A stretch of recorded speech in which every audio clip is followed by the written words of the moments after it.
So we remember that polar things are soluble in polar things, and nonpolar things are soluble in nonpolar things. And so we are going to exclude the nonpolar things away from the water. Remember, that's the hydrophobic interactions.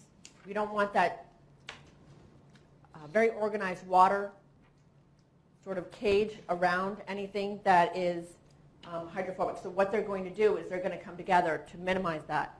So what you end up having with these phospholipids is having, and this is not to scale.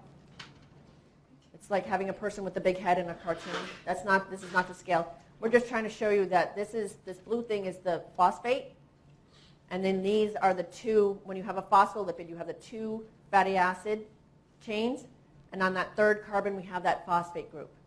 So here we have the phosphate groups on both sides of our bilayer, and then on the inside we have our fatty acids. Now you can see some of them are kinked, some of them are not. They're sort of floppy. Now, one important thing about the lipid bilayer that is we can, because this interaction keeping these guys together is very weak, that we can have an action going right to left of these. So see this guy, this one, and say this one? They're not always going to be opposite each other. They don't stay static. So they always, they'll be moving, so the two layers kind of go like this. They move past each other. However, say this was on the outside of your cell, and this on the inside, they're not going to flip-flop. They're not going to flip-flop. So here you have a blow-up of a cell here. The blue parts are phosphates, and the little lines, not to scale, are fatty acid tails. They're going to be in there. And then on the inside, we have the phosphate groups. Now, and I believe I have a video of this where we can see that this part, the inside, can almost like turn. It's almost like you have the inside that can turn and go. So this is the outside layer. This is the inside layer of my phospholipids. If you're inside, you're always going to be inside. If you're outside, you're always going to be outside. But they can move past each other. It's kind of cool. Now, why is the lipid bilayer so awesome? Because if you're going to get through, you have to be both very polar and very nonpolar. How many molecules do you know that are both very polar and very nonpolar? Those ones that... Not really many things can do that. So that's why we're going to do stuff to this bilayer to let things through. Small molecules, actually, gases can get through oxygen. Yes, Alex? How about shuttles? Yeah, our shuttles, that's what we're talking about. There might be actually pores to let those molecules through, but we'll see about that in a second. So I mentioned that the inner layer and the outer layer float past each other, but they're not created equal. They can have different stuff going on. Here's our little key. This is a cerebroside, so you've got that going on here. The basic idea of having something polar on the outside and nonpolar on the inside is really the basis. But then you can have lots of stuff going on. Every once in a while, we're going to throw in a cholesterol to be that little piece of cardboard to add some rigidity. We generally have the bulky ones on the outside. Why would we have the bulky ones on the outside? Stuff with lots going on. The ganglioside, the cerebroside. Why would you want it on the outside? So it can interact with other stuff? Yeah, so it can interact with other things in the environment. Especially if you have sugars, you'll see that it's detecting things in the environment. So it's held together by very weak forces. I find it ironic that one of the most important things, or the most important thing for life, depends on the weakest forces out there. right? The weakest forces, intermolecular forces, are van der Waals and hydrophobic forces. And what's necessary for life, the cell membrane, is held together by those weakest forces. But it works, or we wouldn't be here. All right, so that surface is going to be charged and has crazy stuff going on. So in our lipid bilayer, let's talk about the fatty acids that can be inside. It can be saturated or unsaturated. And by having the unsaturated, it's going to make it more oily, more flexible. So if we have lots of saturated, it's going to be close, uniform packing. And that unsaturated provides kink, more space, more fluidity. And if you have more unsaturated, it's going to be a more oily bilayer. And you can see plants will contain more unsaturation in their bilayers. We can characterize a lipid bilayer by finding out when it becomes disordered and just really just melts. And it's a characteristic temperature. So we describe, okay, this cell or this kind of membrane has this TM. So if you have lots of unsaturated fatty acid, it's going to decrease. I'm sorry, it's going to decrease. This is a typo, the TM.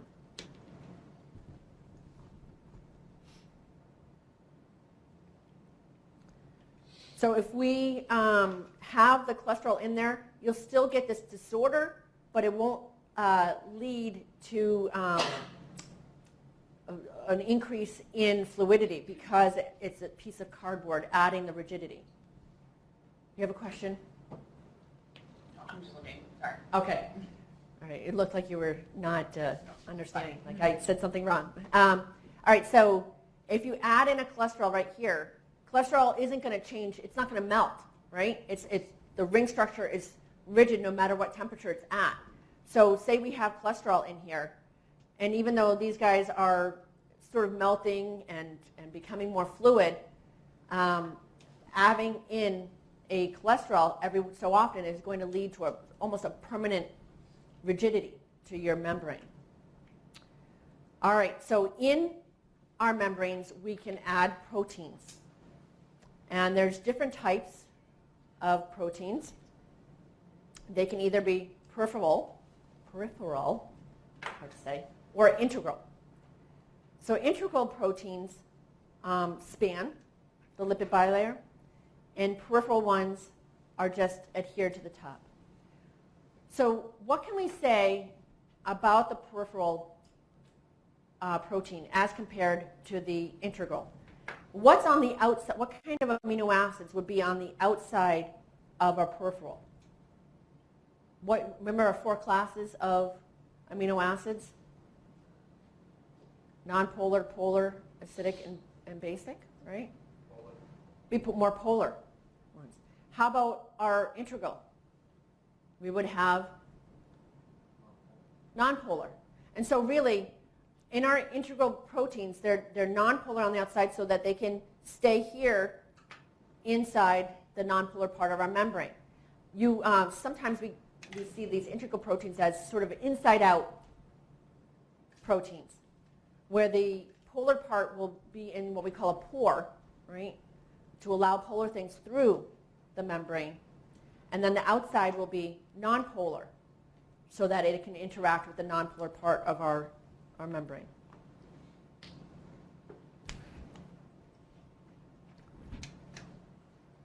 If I had to do a project like this, studying membrane proteins in graduate school, I probably would have picked an integral protein, because once you try to study it, it becomes denatured or inactive. And I had a knack for picking the most difficult projects that would result in failure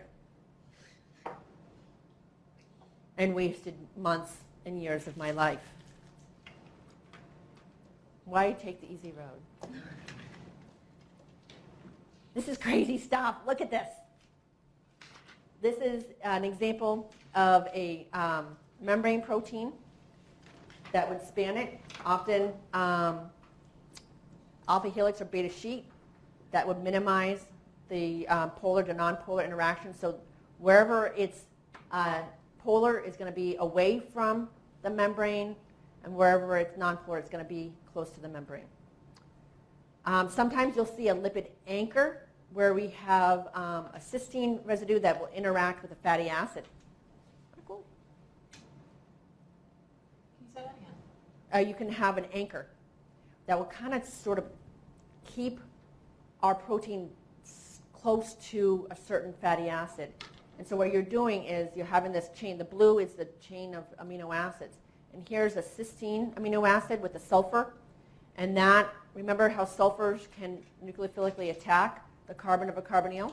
So here we have a covalent bond between an amino acid in this membrane protein and a fatty acid that's part of our membrane.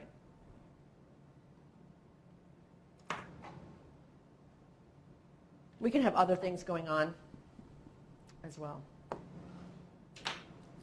And we can have, I'm not going to talk about transport proteins yet, but we're going to talk about membrane transport later on. But we can have transport proteins that allow substances in and out, or receptor that bind to signal molecules that will tell the cell what's in the environment. We can have enzymes attached to the membrane, either inside or out. But it's a crazy sort of look to the membrane.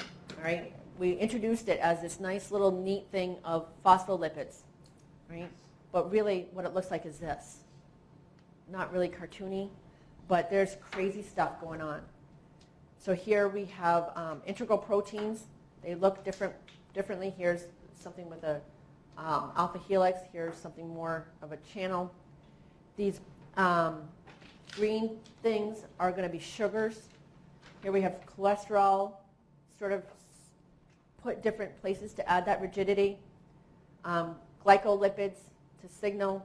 So anytime you see sugar, you're going to think, oh, we're detecting what's in the environment. Look at that. Is that crazy? So again, the peripheral proteins are loosely attached, but the membrane, the integral proteins are in there. And oftentimes you'll see them covalently attached. Between the living machinery of the inner cell and the harsh conditions of the outside world stands the cell's plasma membrane. As crucial as this barrier is, it's surprisingly flexible. Push it and watch it move. Poke hard enough and it might break and begin to regroup. The lipid molecules of the membrane naturally assemble in a double layer because their tails repel water as their heads attract it. Throw in some cholesterol and a few carbohydrates, and you have the basic structure of a plasma membrane. Within these lipid molecules, we also find different proteins which do various things for the cell. For instance, they receive signals from the world outside, or they transport nutrients and waste. So nature composes the membrane with a combination or mosaic of different lipids, carbohydrates, and proteins. And these molecules are not stationary. They constantly move within the structure, fluidly changing their positions. The survival of all life rests on this veil of material. A supple membrane, just 2 molecules thick.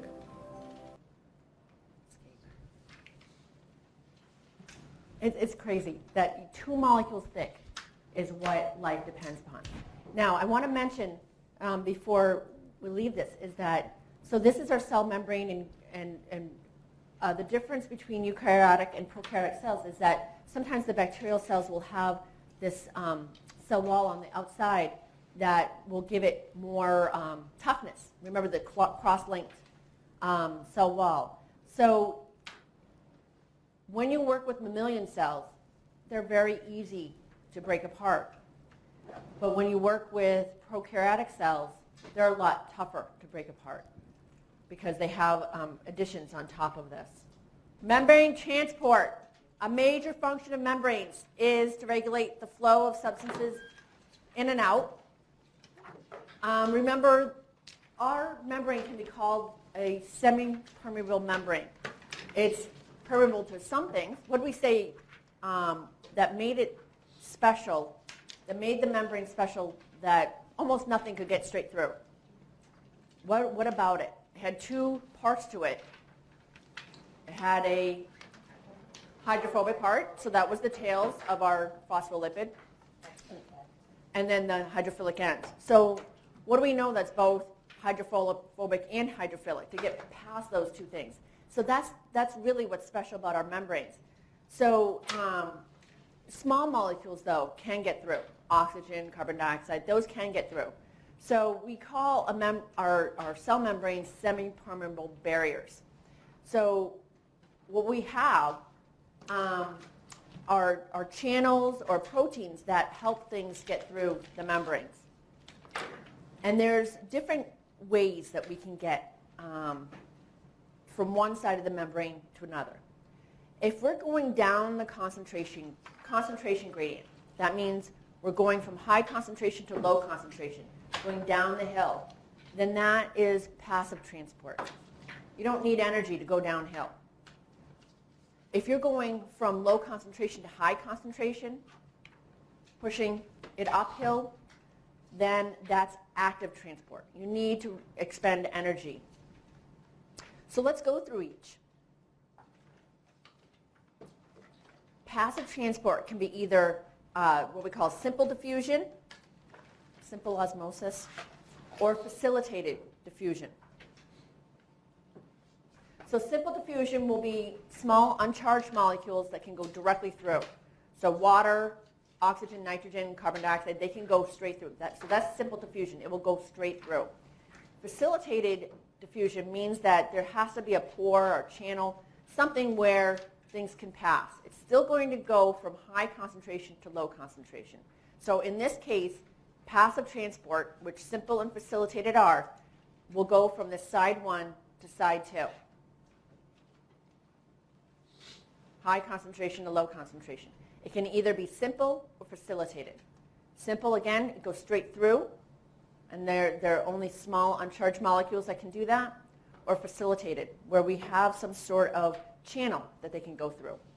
So we said before, those carrier proteins, they're going to go all the way through the membrane. So we call them inside-out proteins because on the outside, it has to be able to be next to, with, attracting to the hydrophobic inside of our membrane. And then what we're going to do is let the charged things go through the middle. And so that middle of the protein will be charged. So remember we were learning about the structure of proteins. I said, okay, the structure of proteins, they're going to fold so that the hydrophobic amino acids are on the inside and the hydrophilic ones are on the outside. And that the main driving force of folding a protein was putting those hydrophobic amino acids on the inside. This is not the case with our carrier proteins. They're going to fold so that the hydrophobic ones are on the outside because they have to touch, be next to our lipid bilayer. And then they're going to let things go through the middle of them. They're a pore, so they're going to let things go through the middle of them, those charged things that wouldn't normally be able to get through that hydrophobic part of our bilayer. So, if I have a question on the final, asking, what is the driving force for folding proteins, you should say hydrophobic interactions, except for carrier proteins.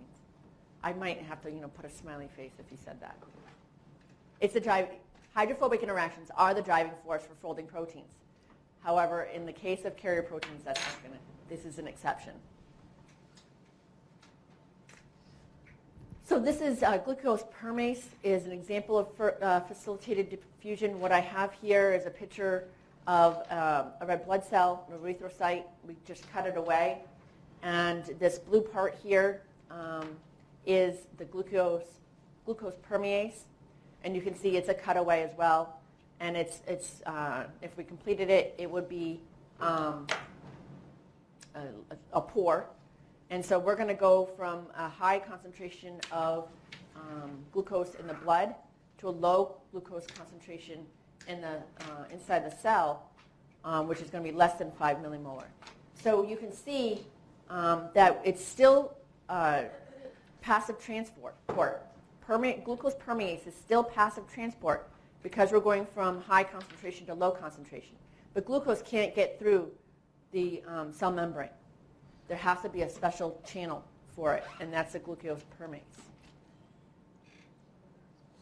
Some proteins in a cell's membrane act as channels for specific ions or molecules. These channel proteins don't use energy at all. They simply allow the materials to naturally diffuse from the side with more solutes to the side with less. Whether the direction is out or in depends on where the concentration is higher for each different solute. I know that was a pretty simple concept, but I just feel like watching the picture, it's really, the video just really sets it home. So again, it can be out or in, and I like that point that it doesn't have to be going from outside in the blood to inside in the cell. It can go from inside to outside. Really the important part that this is passive transport. It's going from high concentration to low concentration, and there's two ways to get around it. The other side, the other type is active transport, where you're going to use energy from ATP or something like that in order to get it to go. We're going to watch a video on this, but I want to go through it quick. So here inside the cell, you have more potassium than sodium. And outside the cell, you have more sodium than potassium. What we're doing is we are going to take and bring potassium inside the cell and sodium outside. So this is the sodium-potassium ion pump. So if this were passive transport, you would want, the concentration gradient says, oh, the sodium should be going inside and the potassium should be going outside. This is not the case with the pump. Here, we're going to have sodium going outside and potassium going inside. So let's look at what happens. What we have in this picture is showing the enzyme that does this carrier protein in different forms. So here's the first thing, and then what happens, and then what happens as we go forward. So here what we have is an acidic side chain, and what we're doing is we're bringing, it's in the conformation here to start, that it's going to bind the sodium. To bind the sodium, we're going to use the energy from an ATP. We're going to phosphorylate that. When you phosphorylate this amino acid side chain, what it's going to do is it is going to change the conformation. It changes the conformation so that it's now open to the outside. When that conformation change happens, it releases the sodium out into the outside the cell. When it's in this conformation, it will pick up the potassium from the high concentration. Once that once the potassium is bound, then we take the phosphate off. We hydrolyze the phosphate. Once that phosphate's hydrolyzed, then the conformation goes back again. So we have this, and releases the potassium. We have this idea that by phosphorylating this amino acid side chain, you're changing the conformation, the tertiary structure of this carrier protein. So by phosphorylating this amino acid side chain on this carrier protein, you're changing the tertiary conformation.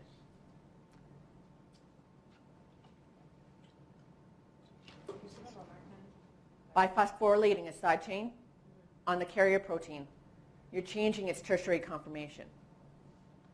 And that energy is used to push the sodium to where it's high concentration and the potassium to where it has high concentration.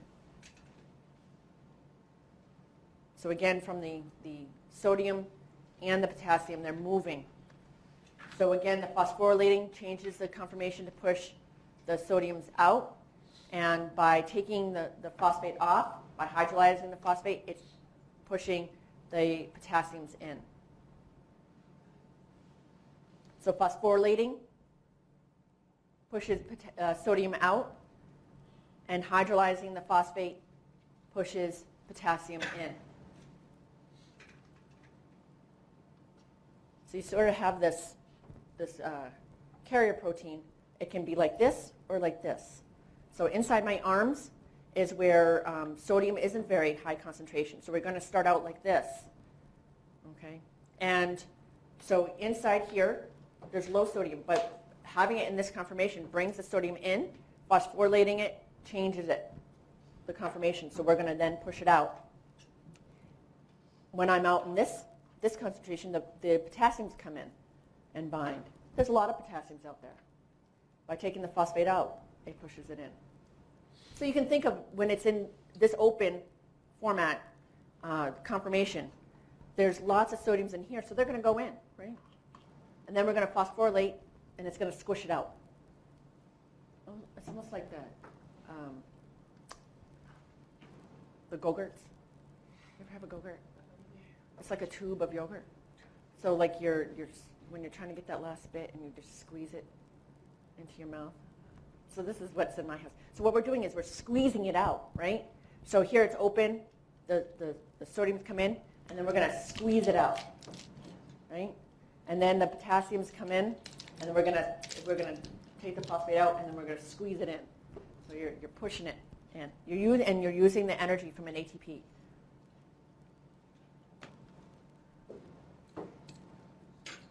So let's watch our video. A cell may need to have a substance cross the plasma membrane against its concentration gradient. This requires energy and is accomplished by active transport. The sodium-potassium pump is an example of this process. A large protein in the plasma membrane provides the doorway through which sodium and potassium ions can move. ATP is the energy source. Sodium inside the cell binds to the protein. The addition of a phosphate group from ATP changes the shape of the protein, and the sodium is expelled.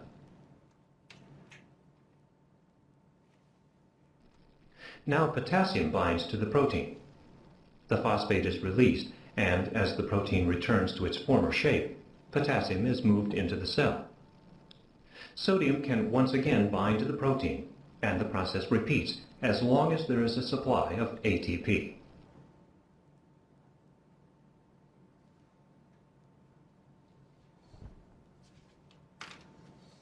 That was really cool. Isn't that cool how that works? The way cells can talk to each other and respond to the environment is through receptors, which are on the outside of the cell. Much like an enzyme-substrate relationship, where the structures must be complementary. We see this kind of recognition between the protein and the substance that it's recognizing. So again, you're going to have the correct three-dimensional orientation. We can also poison or inhibit our receptor binding. And they found that most of these receptors are integral proteins, so they're tightly bound. So just like we can inhibit enzymes, we can inhibit receptor bindings. They're large, probably very hard to study. So that, again, probably would have been, if I chose this area of study, I would have picked this, because that's just the way I roll. I always pick the hardest thing, never the easiest thing. So endocytosis is the process by which solutes can enter the cell. Shown here is the endocytosis of an LDL cholesterol. So we're going to talk about these in a second, but remember when I talked about these before, you have HDL and LDL. And remember, when you're working out and you're gaining muscle, you gain weight, right?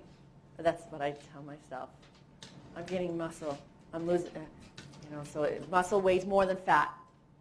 So if you have HDL compared to LDL, do you have more protein or fat? High density. Think about that. Just remember, Dr. Barron's working out now. She's going to gain weight. So if, no, I'm gaining weight because I'm having too much coffee with sugar. No, so you're working out, protein weighs more than fat. So HDL has more protein than the fat. LDL has more fat than protein. So these lipids, these lipoproteins are a mixture of cholesterol, phospholipids, and proteins. So the difference between LDL and HDL is the combination. What do you have more of? So in HDL you have more protein, LDL you have more fat. They say HDL is the good cholesterol because it's not just cholesterol, but because it will scavenge our cholesterol from our blood because it doesn't have a lot of it, so it picks it up. LDL has more fat than protein.